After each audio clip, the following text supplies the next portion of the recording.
Okay, I think we are live. Good evening, everyone.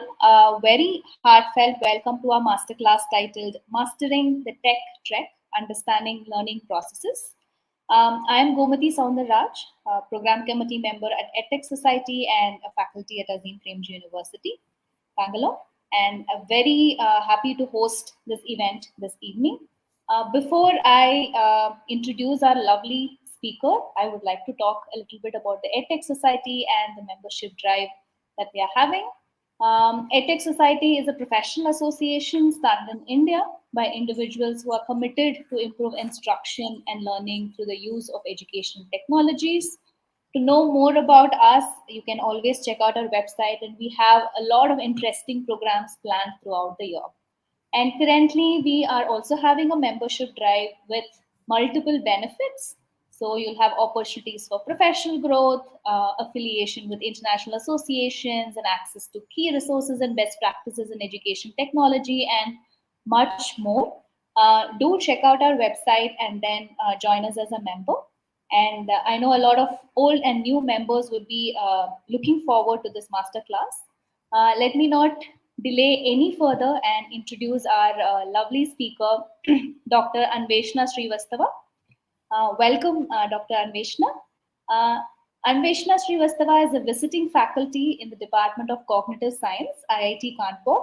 Her interdisciplinary work focuses on studying and improving learners' thinking reasoning processes, designing cognitively informed, efficient pedagogical resources, and simplifying research outcomes to be adapted into the complex, messy, and real contextual settings of the world. I warmly welcome you to our masterclass, and I give the stage to you, Dr. Anveshna. Thank you. Thank you so much, Gomati, for this lovely introduction. I'm extremely humbled. Thank you, EdTech Society. Thank you, Briju. And thank you, everyone backstage who is working very hard to make this event successful. Uh, Not to delay anything any further. So I will begin this masterclass, which is on mastering the tech trek, which is based upon understanding learning processes. I must tell you this very initially that this talk is not about technological products or any kind of tools to enhance learning processes, but it's rather trying to understand what is the role of learning processes and how we can best understand how we learn and to take that information into cognizance and then work with different technologies and to make our world a better place. So that's the main idea behind this session today. Overview of this session, I'll briefly talk about what is technology, and because we talked about the tech trek, I'm going to characterize technology using the analogy of trekking. So this is going to be fun, I'm sure. Then I'm going to talk about technology and the development of a new cognitive profile and how technology has actually rebuilt an entire generation, in fact, multiple generations, with and it's markedly producing different cognitive profiles of learners, of humans. Then I'm going to talk about learning. The emphasis would be on learning processes and outcomes, different principles of learning, and I'll briefly touch upon the technology and pedagogy and what is it that we have to learn from our understanding about the learning processes. Expected outcomes from this session involve understanding the role of technology in the growth of human intelligence, characterizing learning principles and methods for long term learning, understanding the role of processes in human learning, and of course, to calibrate technology for specific learning outcomes. I must reiterate here that it's not about technological products and it's not about different kinds of technology that we see all around, but it is about our ability to make sense of the learning processes and how we connect it to the way we are trying to teach or improve pedagogy. Now, sources for this session. The session draws heavily from three fields of technology, education, and cognitive science. In fact, a lot of findings that I cite in this work, in this session, it comes from research in cognitive science. And all of the findings in education and technology also, they have some kind of a relationship, a strong interdisciplinary connection with cognitive science. And we see how these findings are going to feed into each other. And we see it gives a very enriched perspective of how to look at learning processes. So now we begin with the first part of the session, which is characterizing technology using the trekking analogy. And before we begin, I want to talk about what is analogy. Analogy is a kind of similarity in which the same system of relations holds across different sets of elements. Analogies thus capture parallels across different situations. So, for instance, one would say raising children is like gardening. So, definitely, what we're trying to emphasize here is that both of them need a lot of nurturing, need care, need love, and of course, a lot of patience. So basically, these two are not like similar they are not similar in almost everything. They are two different systems, but the system is composed of certain relationships which hold true in the two cases. So children and gardening. And so children are definitely not plants, but there are parallels that we can draw between raising children and gardening. And so this leads us to our ability to use analogies to make sense of different concepts. And this is called analogical ability. It's the ability to recognize and reason about common relational structure across different contexts. It's a core mechanism in human cognition and a key contributor to higher order cognition. So, the moment we are trying to make sense of one concept, we are trying to compare it with the other and with the another and the other. And so every time we're making these comparisons, we are trying to see what is common across two different concepts. And then we automatically come to realize that there is something different, or there is something very peculiar to one particular concept. And that is how we try to distinguish one concept from the other. So, from the similarities emerges a set of differences that we can observe and we can sort of make sense of. And I use this analogy of trekking and technology. And now we're going to see how they are similar. Now, trekking is a long, arduous journey covered typically on foot for pleasure. This definition comes from Cambridge Dictionary. It is driven by the desire to achieve, acquire, and reach out to many of the most difficult places on the planet. So, trekkers, they would just go out to reach to all the challenging destinations that you can think about. And there are, of course, different kinds of trekking: mountain, desert, tropical, glacial, polar, river, swamps, volcanic, and you name it. And of course, modern trekkers have many more opportunities to explore challenging environments because one, when you have more, when you have other people who have been to some place which has been challenging, it always opens a new area. It offers a new domain, a new perspective to explore more of it. And so, trekking leads people to discover and learn about their abilities, both mental as well as physical. It's a game about stamina. It's a thing about your abilities. Not everyone can do trekking, and because it's a long, arduous journey, it needs a lot of physical caliber as well as mental caliber. So now coming directly on comparing trekking with technology. On the left side, you can see some pictures, and you see trekking as a domain, as an area. It offers a world of endless possibilities, from mountains to deserts to glaciers to frozen lakes to volcanoes to all possible landscapes that the earth has to offer. And similarly, if we talk about technology, you can go places. From, you can see it in biology, you can see it in chemistry, in mathematics, to computer science, to education, and to every possible domain of knowledge that you can see around. And there is, I mean, it's very, very difficult to think about anything where has not reached. So we see that there is a world of endless possibilities, and this endlessness is common to both technology as well as trekking. Then comes the similarity of sense of awe or a sense of wonder. When we are in the lap of nature, when we're exploring the marvels of nature, we're just awestruck. And we have this lingering sense of wonder that just stays with us. What beauty, what charm, what peace, what tranquility. And at some level, that is true for technology as well.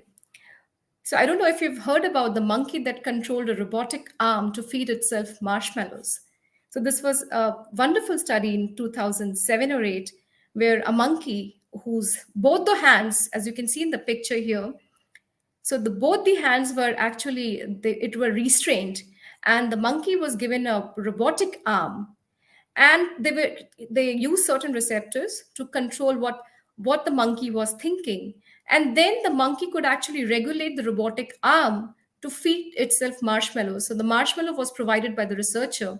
So whenever the monkey was thinking that the robotic arm has to go and fetch the marshmallow, it would go and just do that. So again, in these 4 pictures that you see on the right, so in the first step, you see that the monkey is now seeing what is happening there, and the monkey has now, it's wanting that the arm goes to the marshmallow, it catches it. In the third, the marshmallow comes to it, and the monkey is able to eat the marshmallow. And the fourth, the cycle repeats again. So it's like it has huge potential if you think about people who are paraplegic or who are not able to move physically. So if you can make things move mechanically just by your thought, it's awesome, and that's the sense of wonder that I'm talking about right now. Then in both these cases, you see ability and preparedness matters. There are certain environmental conditions, like a sudden drop in temperature. When you go to Ladakh, for instance, it may be unsuitable for pursuing a trek for asthmatic patients. You feel dizzy, you feel bad. I mean, there could be many problems that emerge because you're not used to that climatic environment. Then, of course, little kids and older people, they may enjoy a shorter trek because it's a longer journey, and it could be very difficult. Then, if you're ill prepared for the journey, that is, if you do not have enough water, say, you do not have enough food, or the weather is inclement, then you may have to cut the trek short. So, overall, we see even in trekking, so it's dependent upon a lot of your own physical ability, and it also depends upon your resilience for sure. So, there is also some bit of mental ability to sort of carry on with that arduous task.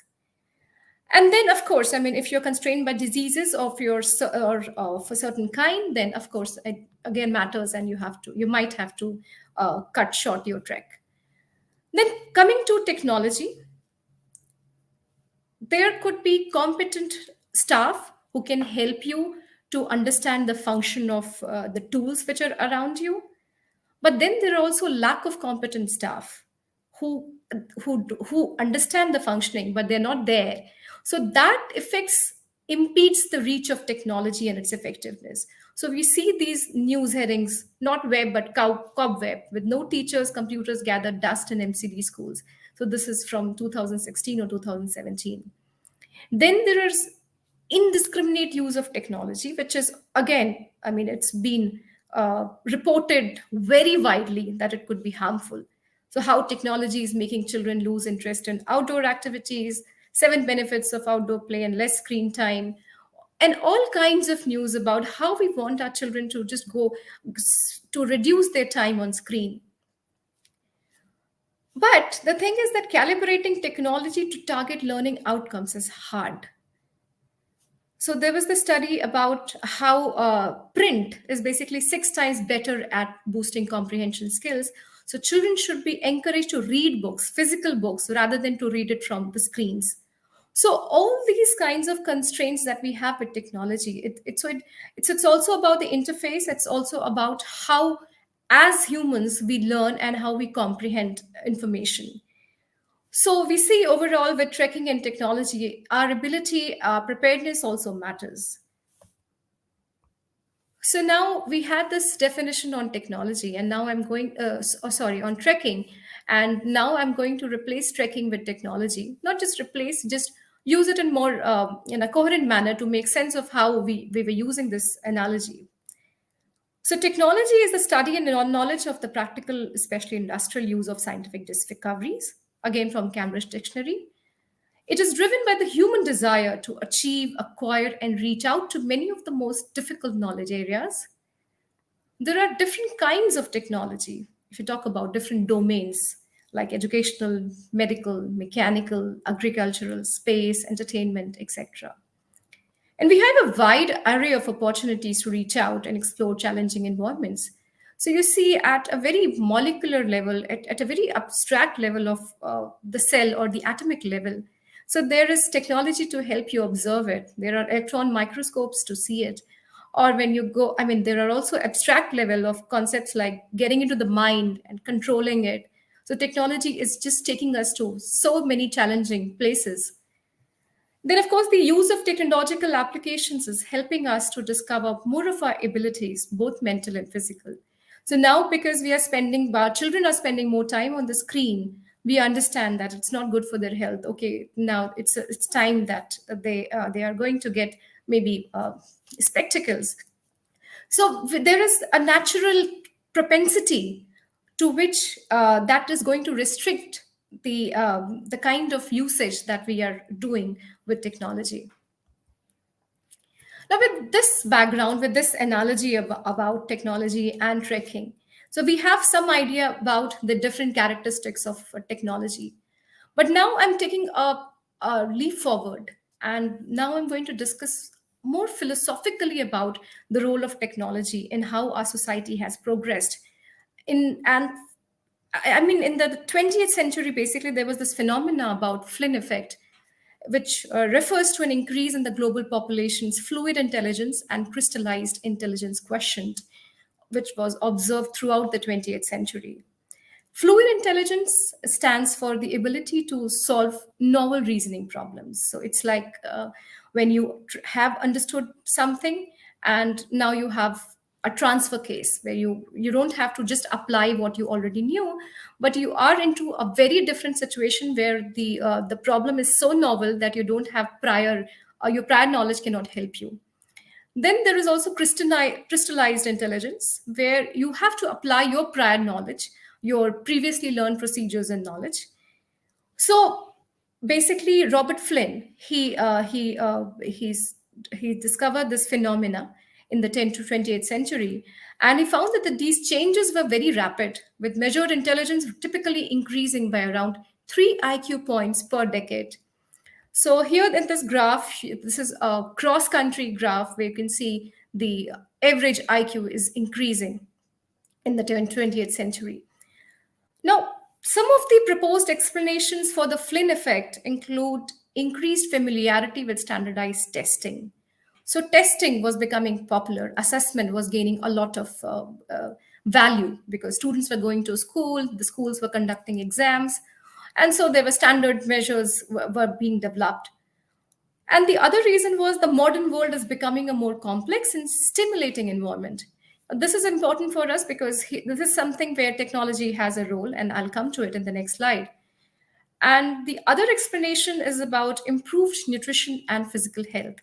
We know that good nutrition, it helps you to think better. So it is related to brain health.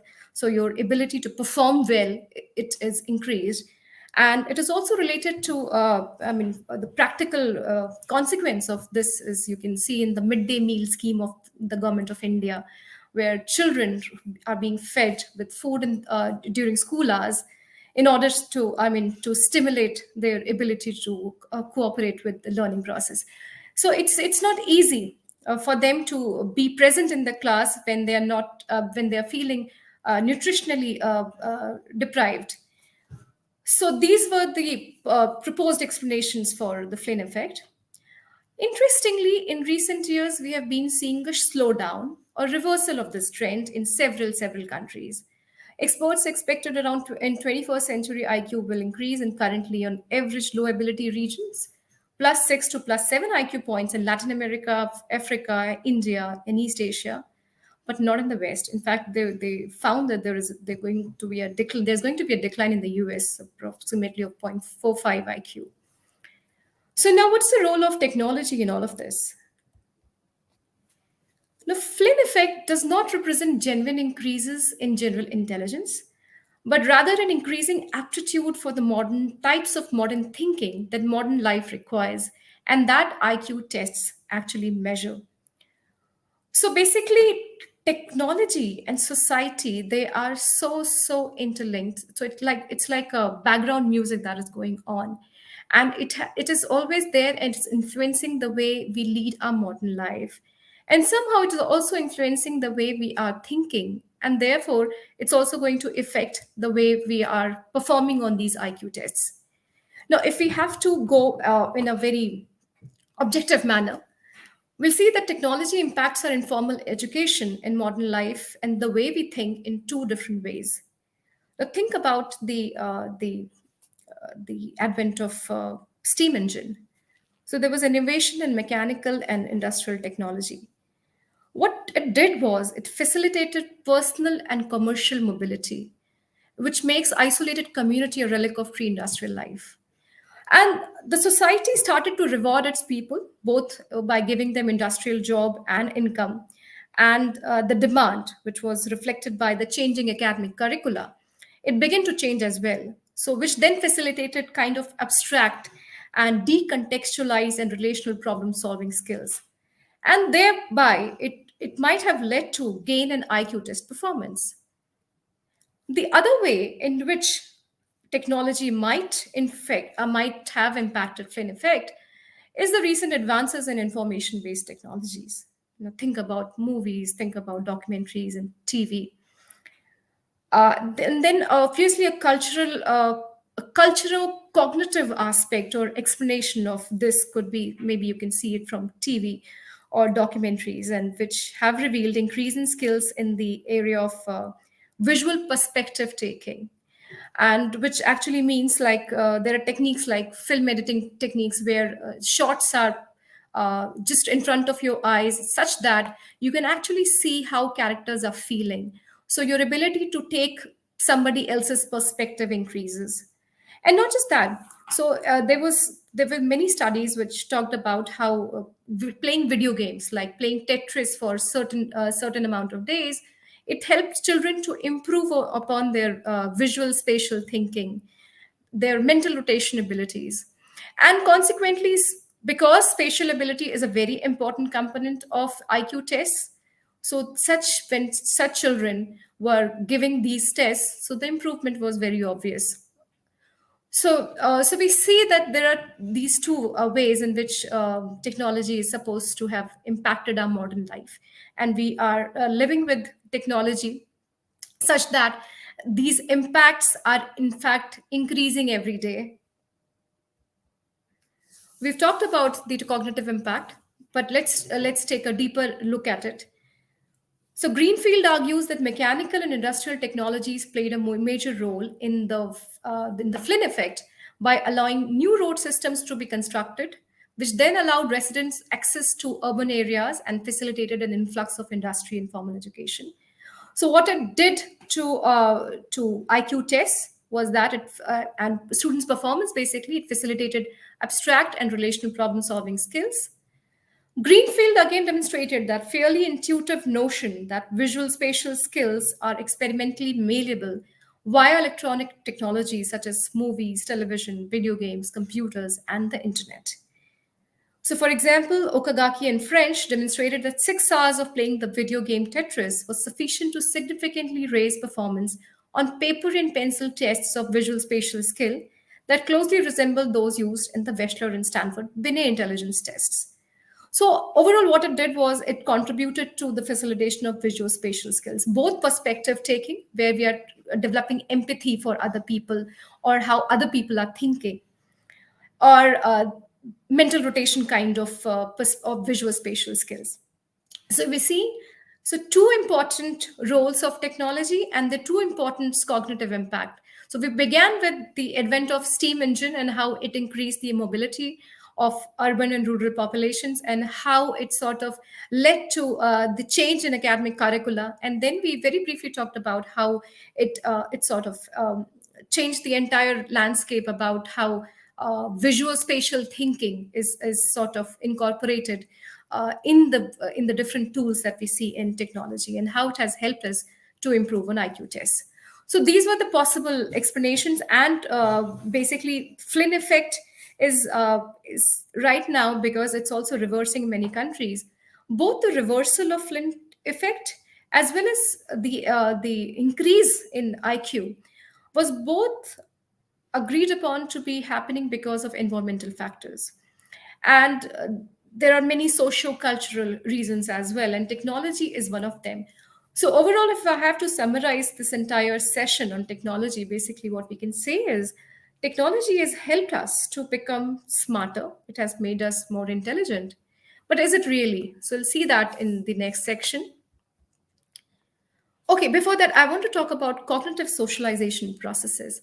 So, a very important role of technology has been in the iterative process and the reciprocal processes that exist between users and people who are designing technological interface, for instance. So, what has happened is during this exchange, there has been cognitive socialization. And what it actually means is that, for instance, one generation of learners has been working with complex digital media, and then the next generation who has, who had been growing up looking at their parents using complex media, and now these children, they grow up and they are now working with even more complex digital media, and they are now actually they have become very apt, they've become very comfortable with more sophisticated technologies that require even greater visual spatial skills. And so this is called cognitive socialization.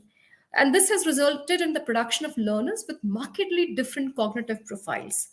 So overall, we find that the impact of technology has been a very, very it's been remarkable. So it has gently. So we are not just talking about different learning setups, different online platforms. We are talking about how slowly and steadily technology has made its space within our society, and how, as a world, when we're moving ahead, we find that it has made an impact on the way we are looking at we are looking visual spatially, or we are looking at abstract problem solving.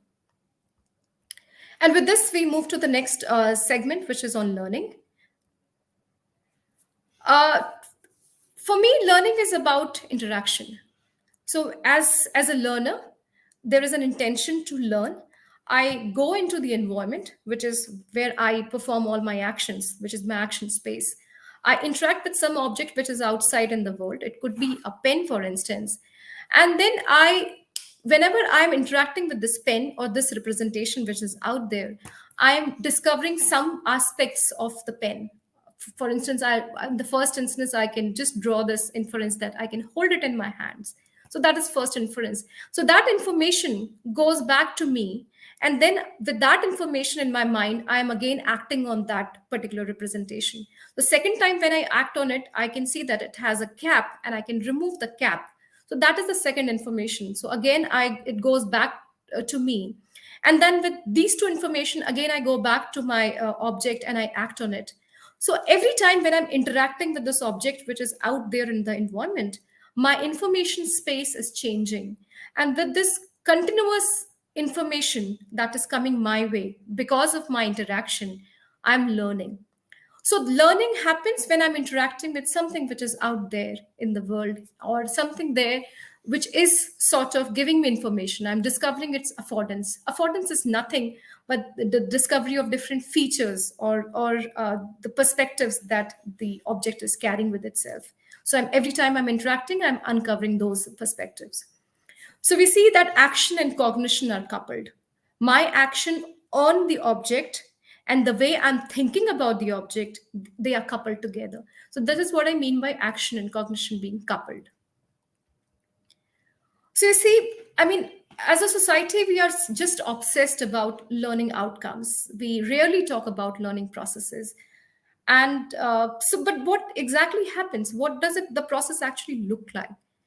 If there is a learner, we have talked about how the learner interacts with different kinds of representations.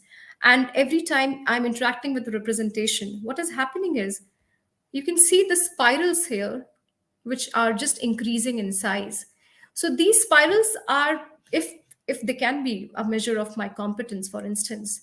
So every time I'm discovering one aspect of the object, I am becoming more competent in handling that particular representation.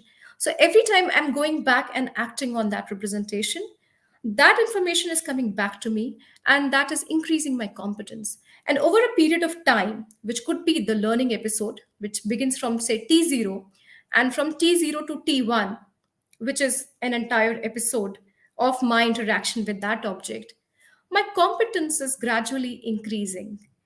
And so what happens is, lot of inferences can be drawn because of my increasing competence. It could be visible via the strategies that I'm using to learn it, via the responses I'm giving while I'm being assessed on my learning ability with the representation, and so on.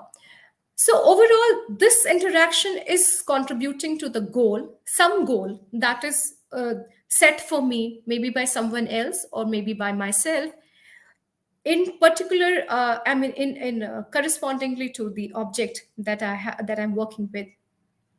So ultimately, what happens is we are too much driven by the goal, and the processes take a back seat. So during learning, this happens. We understand that we have to secure marks, but the the entire concept that is being assessed upon, that becomes the background, and we are not emphasizing on the concept. So once we are done with the exams, we might forget. So one of the major tasks of learning or education per se would be to make learning more deeper, or could be to make more sustainable. No, the learning and teaching processes is they are it's a wide process. It's a deep process. There are, if we have to break it down into different components, if there could be three different components. There could be a cognitive level of what is the content that the student has to learn, or it could be an effective level. Well, why study at all? So what is the motivation that is driving me to learn? And a metacognitive level of controlling and monitoring how to learn, how to improve my strategies, how to sort of enhance my ability to learn, for instance. So it's like a more reflective level. On those lines, if we just go to the teacher's side and try to listen to her or his concerns and issues, the teacher will, at the cognitive level, the teacher's concerns would be on how to present the concept such that the child is able to study or facilitate the provision of relevant information. So when you go to a class, it could be a projector, it could be just the chalk and talk method. So the way I'm presenting it, it is so actually a question. It's a cognitive question, how to present it. Then for the effective level, the teacher's concern is about how do I motivate my students? How do I stimulate them to invest some time, to put more effort in studying? And at the metacognitive level, the concern is to instruct, and not just instruct, basically it also to assist students to go about the process of studying. So you see, I mean, the process of learning about a concept, as I just showed in the previous slide, it's not an easy thing. When we have learned a concept, it just goes on the backside. It's just a background noise. I mean, we don't even think about it. So once, it's like when we know how to drive a car, we don't think about where is the accelerator, brake, or clutch. We just move with the task.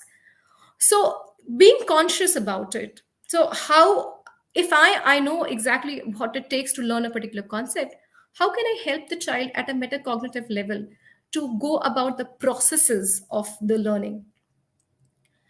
Now, the role of teacher, I mean, of course, it's from Vygotsky's seminal study on learning with tools, and how the role of peers or somebody more knowledgeable than us is important. Learners is when learners cannot do thing on their own, we have a teacher, an instructor, or a more knowledgeable peer who is helping him or her out to understand a concept.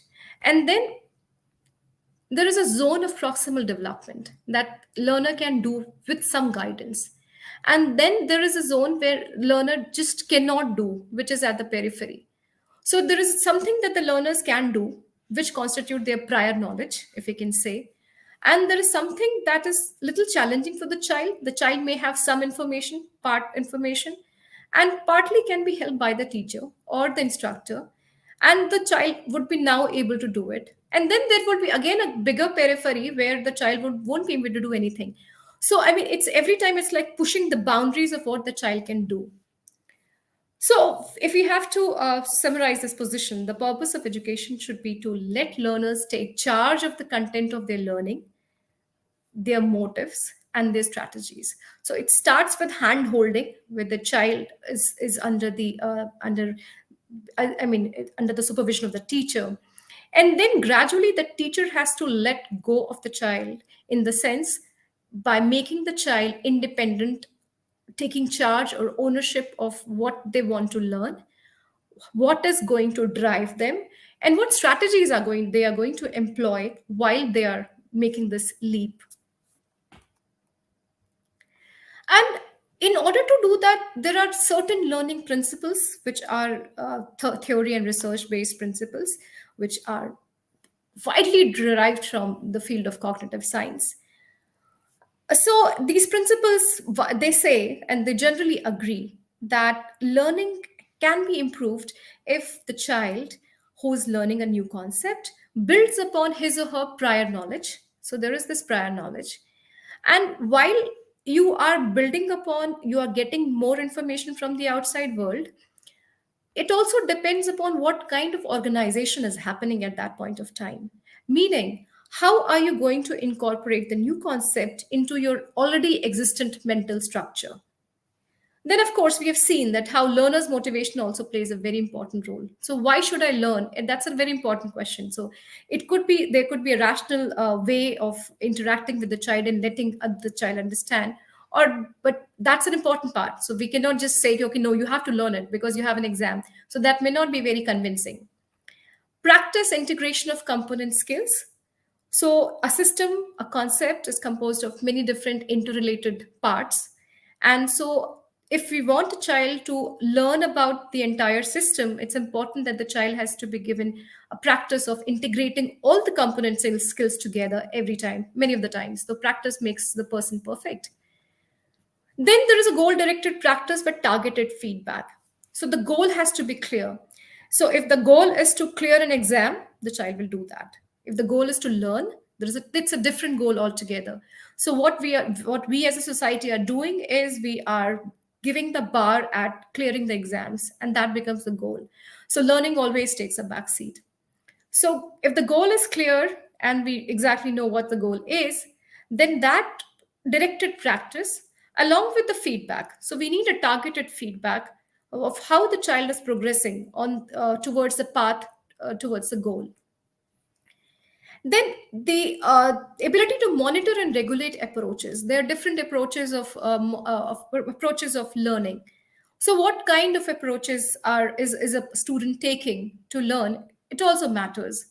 So we see there are many basic principles which have been reported, which have been shown via many studies, that they matter when learning has to be taken seriously, and or how learning basically progresses.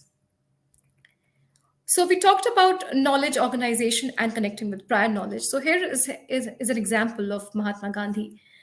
So there are many memory traces, concepts, for instance, freedom fighter, Satyagraha, Dandi March, spectacled, lawyer, Hind Swaraj, Gandhi-Irwin Pact, Truth and Ahimsa, the hymn Raghupati Raghav Rajaram, the book My Experiments with Truth, Bapu, Rajghat, Porbandar. All of these memory traces, they lead us to the concept of Mahatma Gandhi. So this is an elaborative processing. So when we are putting in effort, when a new concept is coming to us, how are we encoding it? How are we organizing it mentally? So we have some prior knowledge of, maybe we might have heard about Gandhi, but when we have a new concept about, okay, this person had written a book called My Experiments with Truth. So that is the second piece of information that is going in our brain. And then we have another level, then another level. So all these different memory traces have to be organized in a manner that go back, that take us to Mahatma Gandhi. So we need to connect it with prior knowledge. Now, this concept is about elaborative encoding of information. So this new memory trace that you see here at the center, which may be of Mahatma Gandhi, which could be of a freedom fighter, All these concepts that you see to get around this particular memory trace, these are the prior knowledge, and this memory trace could be a new memory trace, a new piece of information that is coming our way. And it has to be embedded in a network of interconnected traces. What this does is it helps you to recall it back much more effectively and much more efficiently. Now, elaborative encoding of information means that we have multiple routes of retrieving the concept. So, for instance, if I take this, I'm so sorry.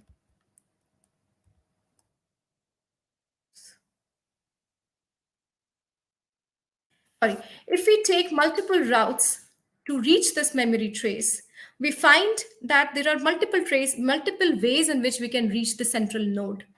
And if even if we forget one or two routes, there's a possibility that we will always reach it via third route or fourth or maybe fifth. So it's important to encode one new piece of information along with multiple other, or embed it in a manner that we are able to connect it or relate it across different memory traces. So the new memory trace becomes embedded in a rich network of interconnected memory traces, each one of which has the potential to activate all of those connected to it. So this is called the elaborative encoding of information. Now, there is another way of doing this, which is semantic encoding, which is about thinking about the meaning of certain concepts.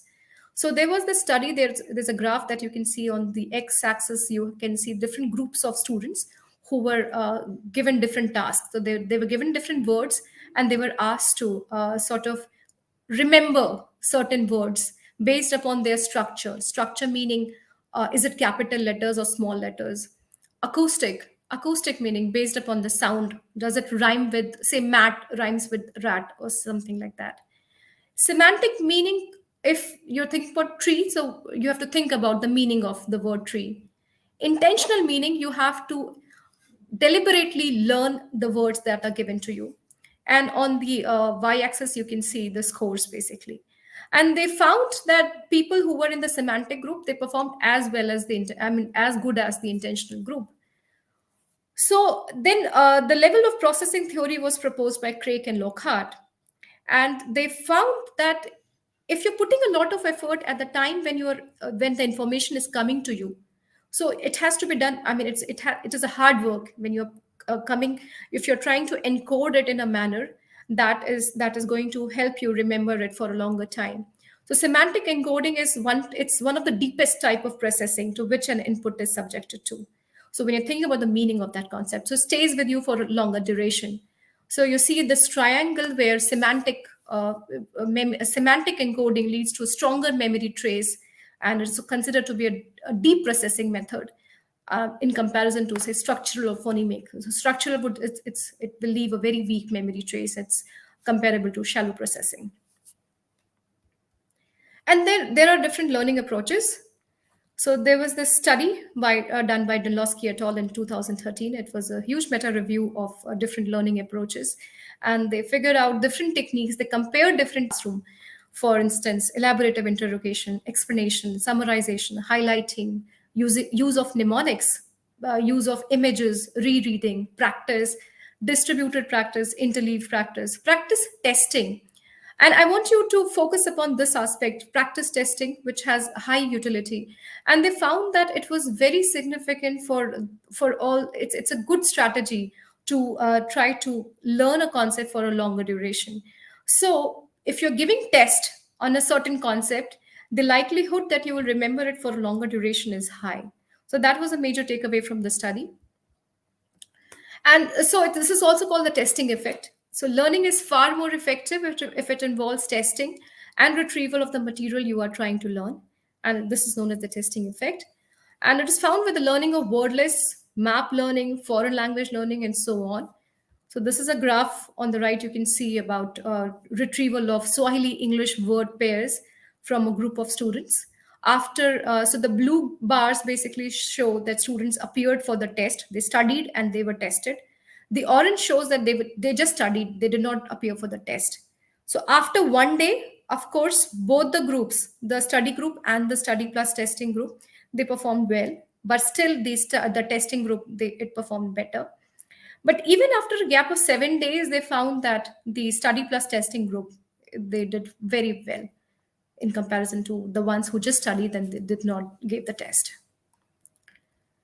So overall, if we have to just summarize, so we've seen different kinds of strategies, and there are strategies that I didn't have time to talk about. But overall, these are the strategies. So testing is one of an important strategy if you want to go for deeper learning. There is semantic processing, which is about looking into the meaning of concepts. There is elaborative encoding, which means that you have to uh, put in a lot of effort in encoding a particular concept, a new information that is coming your way. Try to embed it into already your existent knowledge structure in a manner that you have multiple routes to access it to. That is, you relate it to different concepts that you already hold in your mind. Then there is constructing visual imagery. It always helps to have a, a visual sense, a visual marker for certain concepts. So every time you are looking at text, it's kind of difficult to parse it and read it and try to recall it later. Constructing mind maps or using graphic organizers, they have been shown to be really doing very, very well when you are trying to recall concepts at a very later time of, I mean, much later than when you have encoded it. Then there are also reading comprehension strategies like generating questions and elaborating, explaining information, or teaching, for instance. So when you're asking questions, when you are designing questions, I mean, these are considered to be very deeper way of engaging with the learning process, and it helps you to comprehend concepts much, much better. Okay. So with that, we come to the technology and the pedagogy part, which is the last segment of this session. So, in a study in 2020, which was a meta review study of all technology enhanced classes, we look at student engagement in technology enhanced classes. And the top five most often identified student engagement indicators, according to student engagement dimension, were the cognitive ones were learning from peers, deep learning, self regulation, positive self perception, critical thinking. The behavioral student engagement markers were participation, interaction, or achievement, level of confidence, their study habits, attention. The effective student engagement markers were positive interaction with teachers, a feeling of enjoyment, a positive attitude about learning interest, their motivation, enthusiasm. Now, all these courses they were around, I think, 243 studies which were reviewed in this paper, and the courses, all of them investigated, used blended learning and text-based tools, example discussion forums, which was done most often in most of the cases with undergraduate students as the primary students, primary recipients, basically. So overall, we see that the student do talk about engagement. How this is mostly self-report on how they are feeling at a cognitive level, and behavioral level, and effective level. But we have problems in the classroom. For instance, in most of the universities, you see students are asked to bring laptops in the classrooms. Lecture slides are posted online so that students can refer to them during the class. So it's a good thing. So students, it helps them to make notes while they are looking at the slides. Laptops are quite helpful in taking notes. Laptops help promote class participation. But there are also problems. They are a potential source of distraction because they provide easy access to the internet. Laptops increase the likelihood of self interruptions, which are more disruptive to the actual goal. Using portable devices for non academic purposes in the classroom is related to diminished learning. And students with high intellectual ability also show diminished learning when they use laptops in class for non academic purposes. So overall, there are arguments in both the cases, but the argument that students should not be using laptops is kind of more. But then it's not just about they should be using it or they should not be using it.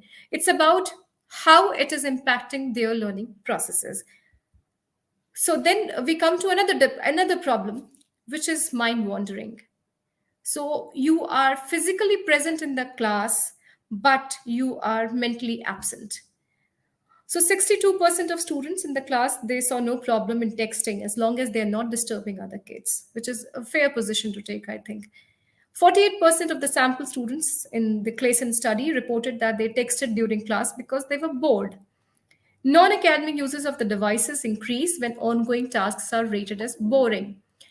So, how do we define boring? And so, this brings us to the disengagement that happens during the class. So, again, we have the student disengagement numbers in all technology enhanced classes. Again, 243 studies, the same paper. And they found that in all these three parameters of cognitive, disengagement, behavioral, and affective, they found opposition, rejection. So somebody opposing in the class, being pressured. There are other reasons, unwilling, avoidance.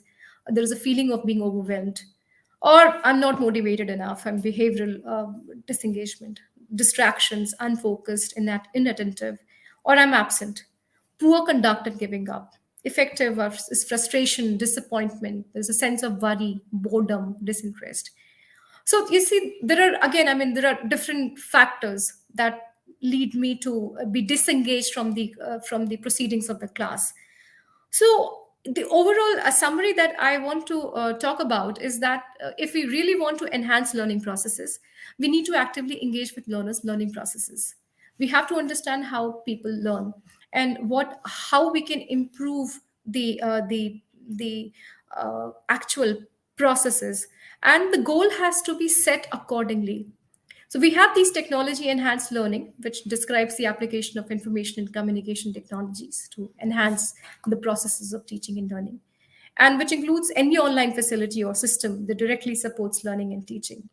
But we have to remember that transforming learning requires sophisticated reasoning about the goals of the intervention, the design of the evaluation, and the interpretation of the results within the particular educational context. And if the teacher is using any kind of technological interface, she or he has to determine what is the learning goal. So it has to be goal driven, and it has to keep the interest and the learning processes of the learners in mind while they are using those devices. And definitely, not all active learning methods will work. As educators, we might have to assess students' prior understanding and then help them build stronger knowledge structures. Further, we can let technological interfaces be utilized such that they allow learners to learn from their peers. Group discussion, collaborative tasks, all should be encouraged. Of course, there are many interfaces, Miro board, even Google Forms. They can help you to ask questions in the classroom, ask students to generate questions within the classroom. I do that very often in my class, and I find that their ability to engage in the class, to be present in the class, has actually it really impacts it. So, to end this presentation, I would like to emphasize that the goal has to be decided, and an understanding about the learning processes should be used in a manner where technology can be used to assess our understanding, and so that we can help children, help learners to move from a more concrete reasoning based on prior knowledge thing to more abstract reasoning and novel problem solving processes. So yeah, so that was it. Thank you so much. If you have questions, I'll be happy to take it.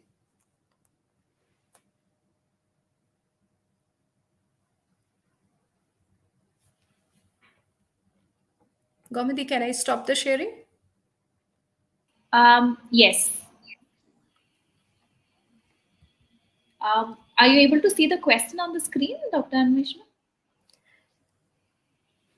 Yes. Yeah. Yeah. Okay. So any study carried out in Indian K-12 or higher education institute? Yes, all of us. I mean, we have the Homi Bhabha Center for Science Education, we have IIT Bombay, we have, I mean, many institutes are actually working on learning approaches and teaching approaches. So for instance, I have been working on how to use technology, augmented reality specifically, to help students improve their spatial perspective taking ability. And we have also talked about how to improve critical thinking, for instance. And all of this, we have not measured student engagement per se, but we are finding this, that it is actually impacting the way they are. It makes an impact on their ability to think critically, or to think, or to be present in the classroom. So yeah. Do you think technology makes it easier or harder for students to take charge of their own learning? So it's like yes and no. It depends upon what is your goal? If the goal is to have fun, then maybe you're not being serious enough to take charge of your learning. But if the goal is to understand the concept, to encode it, to connect it with your prior knowledge, then of course, I mean, you are doing it willfully. So there is a sense that you exactly know where you're reaching. So it is goal directed. So when it becomes goal directed, technology can assist you very well. But if it is not goal directed, it's hard. Then you cannot take charge. Are there any advantages in completely avoiding the use of technology in class? I don't think so. In fact, I believe that students should be free to come with whatever devices they want to. This because it's like, if they are just not there, you cannot force them. If so, for instance, if their minds can wander even without devices, they might be physically present, but they may be mentally absent there. So even if they have no devices, no laptops, no smartphones, they can still be absent. They can be just staring at the blackboard or the screen, I mean, or the slides perhaps, and just be not there because they are thinking about something else that has happened at home. So I mean, I'm not in favor of avoiding technology in class. I mean, there's no advantage. I don't think so. I mean, the focus should be on helping to enhance that process, engagement process, but there is no advantage in avoiding it. What are the implications of Flynn effect for education and societal standards? So, well, I mean, it's like, I mean, we are getting used to all kinds of standardized testing. We have technology which is changing our cognitive profiles rapidly, and we are working with tools which are helping us to improve on visuospatial capacities, which are an important component of IQ testing. So I mean, so intelligence per se, the measured intelligence per se, is increasing for the society. But how do we know that it is actually sort of because there is also the case of a reverse Flynn effect, which is being seen in many of the Western countries. So I think what is also happening is it's a multifactorial thing. And so a major thing would be, I mean, we are defining our standards. So the standard is changing itself. The measurement has become the target. So that is something that we have to look into.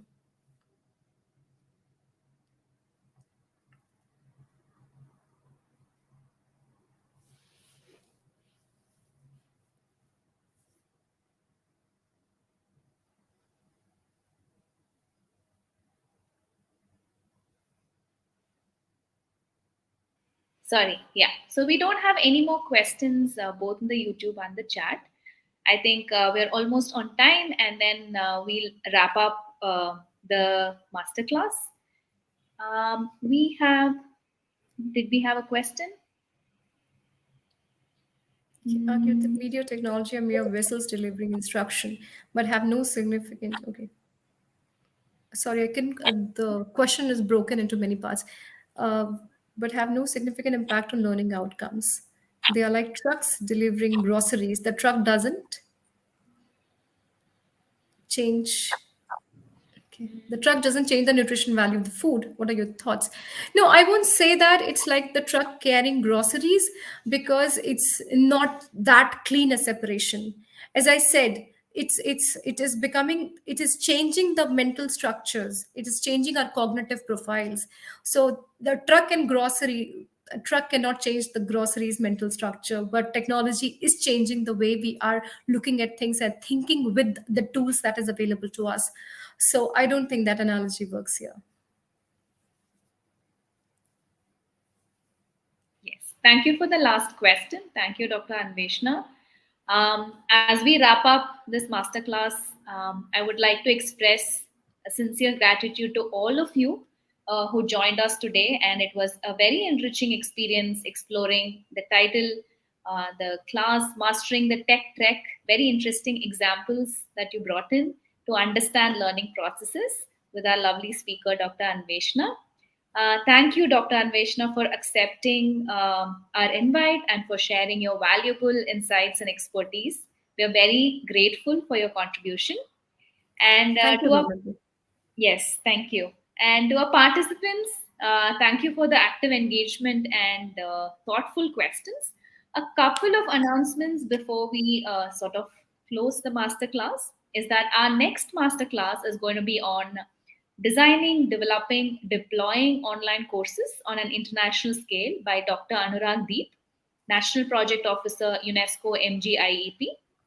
We will be sharing the registration details on these events on our website and social media. So please look forward and kindly register for the same. And another important announcement is also that we kindly request you to attempt the quiz and fill in the feedback form, which will be available in our Ethics Society dashboard after you log into your account to get the certificate for this masterclass. And we kindly request you to do this as soon as possible within 2 to 3 hours of this event so that we could close our certificate as well. So, to our participants, thank you again for being actively engaged and asking thoughtful questions. Thank you, Dr. Anveshna, and I thank everyone who are part of this event. And we look forward to all your participation in our future events as well. Thank you. Thank Thank you you. once again. Thank you, EdTech Society. Thank you, Gomati, for a wonderful, wonderful big host. Thank you so much. Bye bye.